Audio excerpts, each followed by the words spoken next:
ಅದೇ ಹಳೆ ಓಲೆನ ಎಷ್ಟು ದಿನ ಅಂತ ಹಾಕತ್ತೀಯ? ನಿನ್ ತಮ್ಮಂಗೆ ಹೇಳಿ ಒಂದು ಹೊಸ ಓಲೆ ಮಾಡ್ಸಾಕಳದಲ್ವಾ? ಹಾಂ, ಏನು ಹೇಳ್ತಿದ್ದೀರಾ ಕಾಂತಮ್ಮ? ಈಗಲೂ ನನ್ನ ಮಗ ಇವಳಿಗೆ ಓಲೆ ಮಾಡಿಸ್ಕೊಡ್ಬೇಕಾ? ಯಾಕೆ ಅವ್ನಿಗಿರೋ ಕಷ್ಟ ಸಾಲ್ದಾ? ಯಾಕೆ ನಿಮ್ಮ ಮಗನಿಗೆ ಹೇಳೋಕ್ಕಾಗಲ್ವಾ ನಿನ್ನ ಹೆಂಡ್ತಿಗೊಂದು ಓಲೆ ಮಾಡಿಸ್ಕೊಡೋ ಅಂತ? ಹೋಗ್ಲಿ ಬಿಡಿ, ನನ್ನ ಮಗಳಿಗೆ ನನ್ನ ಓಲೆನೇ ಕೊಡ್ತೀನಿ. ತನು, ನನ್ನ ಹತ್ರ 10 ಗ್ರಾಮ್ದು ಹಳೇ ಓಲೆ ಇದೆ. ನಿನಗಿಷ್ಟ ಆದರೆ ಅದನ್ನೇ ಹಾಕೋ, ಇಲ್ಲ ಅಂದರೆ ಮುರಿಸ್ಬಿಟ್ಟು ನಿನಗಿಷ್ಟ ಬಂದಂಗೆ ಮಾಡಿಸ್ಕೊಮ್ಮ. ಸರಿ ಕಣಮ್ಮ, ನಂಗೆ ದಿನ ಹಾಕ್ಕೊಳಕ್ಕೆ ಒಂದು ಓಲೆ ಬೇಕಿತ್ತು. ನೀನು ಕೊಡೋಕ್ಕೆ ಸರಿಯಾಗಿದ್ದರೆ ಅದನ್ನೇ ಹಾಕ್ಕೋತೀನಿ, ಇಲ್ಲಾಂದರೆ ಮುರಿಸಿ ಬೇರೆದು ಮಾಡಿಸ್ಕೊತೀನಿ. ನೋಡಿದ್ರ ಅತ್ತೆ? ನೋಡ್ತಾ ಇದ್ದೀನಿ. ನಿಮ್ಮ ಮಗ ಈ ಕೆಲಸ ಮಾಡಬೇಕಿತ್ತು.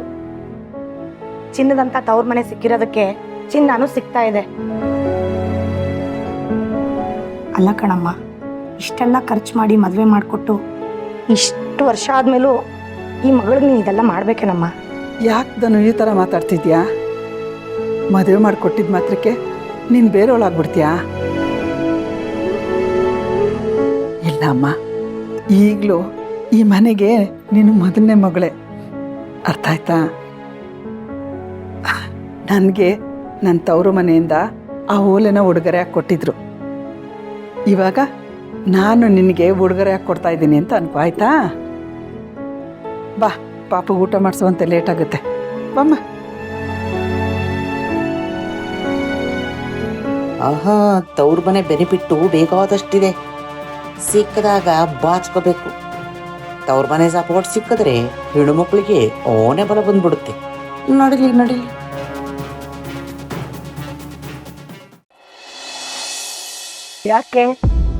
ಯಾಕೆಲ್ರು ಸುಮ್ಮನಾಗ್ಬಿಟ್ರಿ?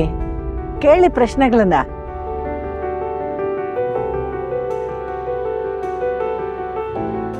ಲಲಿತಾದೇವಿ ಅವರು ಇದುವರೆಗೂ ಎಲೆಕ್ಷನ್ಗೆ ನಿಂತಿಲ್ಲ. ನಿಮ್ಮ ಸಪೋರ್ಟಿಂದ ನಿಮ್ಮ ಮೊಮ್ಮಗಳು ಗೆಲ್ತಾಳೆ ಅಂತೀರಾ? ಕೃಷ್ಣ ಮಹಾಭಾರತದಲ್ಲಿ ಯುದ್ಧ ಮಾಡಲೇ ಇಲ್ಲ, ಅಸ್ತ್ರ ಬೆಳೆಸಲಿಲ್ಲ.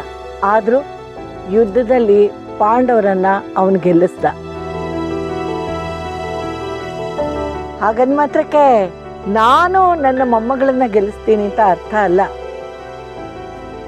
ಈ ಕ್ಷೇತ್ರದ ಜನರು ಕೃಷ್ಣನ ಸ್ಥಾನದಲ್ಲಿ ನಿಂತು ನನ್ನ ಮೊಮ್ಮಗಳನ್ನ ಗೆಲ್ಲಿಸ್ತಾರೆ. ಆ ನಂಬಿಕೆ ನನಗಿದೆ.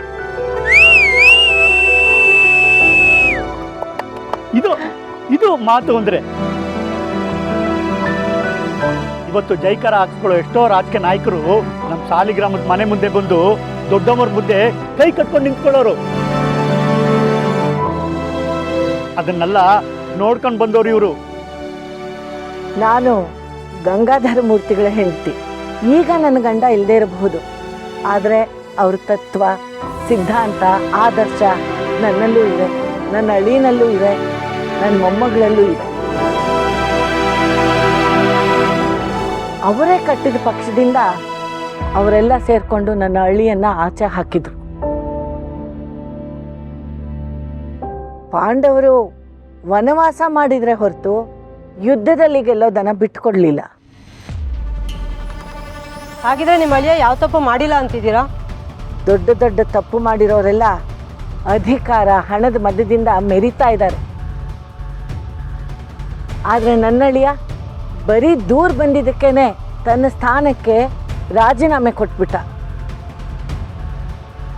ಅವನು ಯಾವುದೇ ರೀತಿಯ ಭ್ರಷ್ಟಾಚಾರ ಮಾಡಿಲ್ಲ ಅನ್ನೋದು ಅವನು ಯಾರ್ಯಾರಿಗೆ ಗೊತ್ತೋ ಅವ್ರಿಗೆಲ್ಲ ಗೊತ್ತಿರುತ್ತೆ.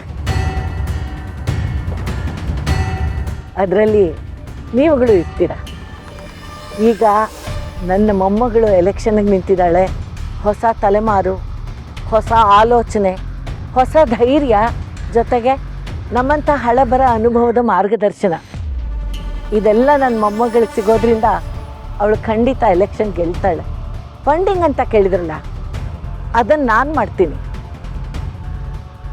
ಜನರಿಗೆ ಆಸೆ ತೋರಿಸಿ ಓಟ್ ಹಾಕಿಸ್ಕೊಳ್ಳೋರಲ್ಲ ನಾವು. ಅದ್ರ ಒಂದು ನೆನಪಿರಲಿ, ಎದುರಾಳಿಗಳನ್ನು ಖಂಡಿತ ನಾವು ಸೋಲಿಸದೆ ಬಿಡಲ್ಲ.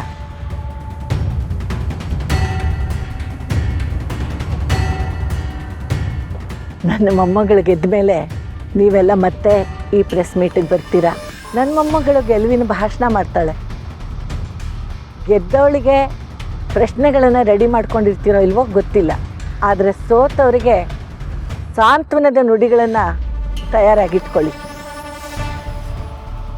ಯಾಕೆಂದರೆ ಸೋತವ್ರ ಮುಖದಲ್ಲಿ ಈಗಾಗಲೇ ಆ ಭಯ ಕಾಣ್ತಾ ಇದ್ದೀನಿ.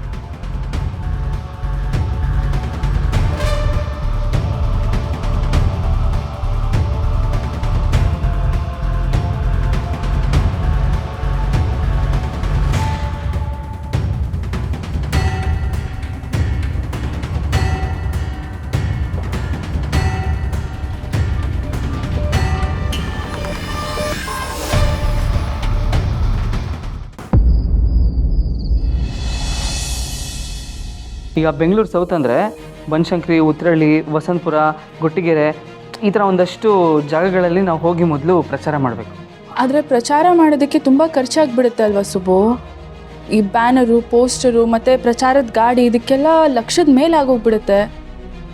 ಈಗೆಲ್ಲ ಮೊದಲಿನ ಥರ ಪ್ರಚಾರ ಮಾಡಿ ಗೆಲ್ಲಕ್ಕಾಗಲ್ಲ. ಪ್ರಚಾರ ಇಲ್ಲದೇನೆ ಗೆಲ್ಲಬೇಕು. ಪ್ರಚಾರ ಇಲ್ಲದೆ ಹೆಂಗೆ ಗೆಲ್ಲಕ್ಕಾಗುತ್ತಜ್ಜಿ? ಖಂಡಿತ ಆಗುತ್ತೆ.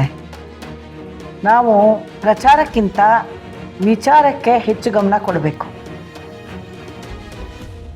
ನಮ್ಮ ವಿಚಾರಗಳು ಜನಗಳನ್ನು ತಲುಪೋ ಥರ ನಾವು ಮಾಡಬೇಕು. ಪ್ರಚಾರ ಮಾಡಬೇಕು ಅಂತಂದರೆ ಅಲ್ಲಿ ಗಲಾಟೆ, ಗದ್ದಲ, ಸದ್ದು, ಮೆರವಣಿಗೆ, ಗುಂಪು, ಜನ ಎಲ್ಲ ಇರ್ತಾರೆ. ಆದರೆ ನಾವು ನಮ್ಮ ವಿಚಾರಗಳು ಜನರಿಗೆ ತಲುಪೋ ಹಾಗೆ ಮಾಡಬೇಕು. ಅದು ಮುಖ್ಯ. ಆದರೆ ವಿಚಾರ ಹೇಳೋದ್ರಲ್ಲಿ ಇದೆಲ್ಲ ಯಾವುದೂ ಇರೋದಿಲ್ಲ. ನಮ್ಮ ವಿಚಾರಗಳು ಜನರನ್ನು ತಲುಪಬೇಕು ಅಷ್ಟೆ. ಹೌದು, ಆದರೆ ಇದೆಲ್ಲ ಪ್ರಾಕ್ಟಿಕಲಿ ಕಷ್ಟ ಆಗಲ್ವಾ? ವ್ಯವಸ್ಥೆ ಬದಲಾಗಬೇಕು ಅಂದರೆ ಕಷ್ಟ ಆಗತ್ತೆ ಸುಬ್ಬು. ಆದರೆ ಬದಲಾವಣೆ ಬೇಕು ಅಂತ ನಾವು ಬರೀ ಬಾಯಿ ಮಾತಲ್ಲಿ ಹೇಳ್ತಾ ಇದ್ರೆ ಎಲ್ಲಿ ಬದಲಾವಣೆ ಸಿಗುತ್ತೆ ನಮಗೆ? ಸ್ವಲ್ಪ ಕಷ್ಟ ಅಂತ ಅನಿಸಿದ್ರೂ ಪರವಾಗಿಲ್ಲ, ಹೊಸ ಅಲೆ ಸೃಷ್ಟಿಯಾಗಬೇಕು. ಅಮ್ಮವ್ರೆ, ನನಗೆ ರಾಜಕೀಯದ ಬಗ್ಗೆ ಜಾಸ್ತಿ ಗೊತ್ತಿಲ್ಲ. ಆದರೂ ನಮ್ಮ ಏರಿಯಾದಲ್ಲಿ ಕೆಲವು ಹೆಂಗಸರು ಸೀರೆ, ಕುಕ್ಕರು, ಒಲೆ ಅಂತ ತಗೊಂಡು ಅವ್ರಿಗೆ ಓಟ್ ಹಾಕ್ಬಿಡ್ತಾರೆ. ಹೌದು, ಹಾಗೆ ತುಂಬ ಜನ ತಮ್ಮ ಓಟನ್ನು ಮಾರ್ಕೋತಾ ಇದ್ದಾರೆ. ವಾಸ್ತವನ ಇಲ್ಲ ಅಂತ ಹೇಳೋಕ್ಕಾಗೋದಿಲ್ಲ. ಅದರಲ್ಲೂ ವಿದ್ಯಾಂಬಿಕಾ ಅಂತೂ ದುಡ್ಡಲ್ಲೇ ಓಟ್ಗಳನ್ನು ಕೊಂಡ್ಕೊಳ್ಳೋಕೆ ನೋಡ್ತಾಳೆ. ಮತ್ತೀಗ ನಾವೇನು ಮಾಡ್ಬೋದಜ್ಜಿ? ಶ್ರೀಕೃಷ್ಣ ಯುದ್ಧನ ಬರೀ ತೋಳ್ಬಲದಿಂದ ಗೆಲ್ಲಿಲ್ಲ, ಬುದ್ಧಿ ಬಲದಿಂದ ಗೆದ್ದ. ಅದಕ್ಕೆ ಈಗ ನಾವೇನು ಮಾಡೋದು ಅಂತ ಹೇಳ್ತಿದ್ದೀರಾ? ನಮ್ಮ ಪಾಡಿಗೆ ನಾವು ಸಿಂಪಲ್ಲಾಗೆ ಪ್ರಚಾರ ಮಾಡೋಣ. ನಮ್ಮ ವಿಚಾರಗಳು ಜನರಿಗೆ ತಲುಪೋ ಹಾಗೆ ಮಾಡೋಣ.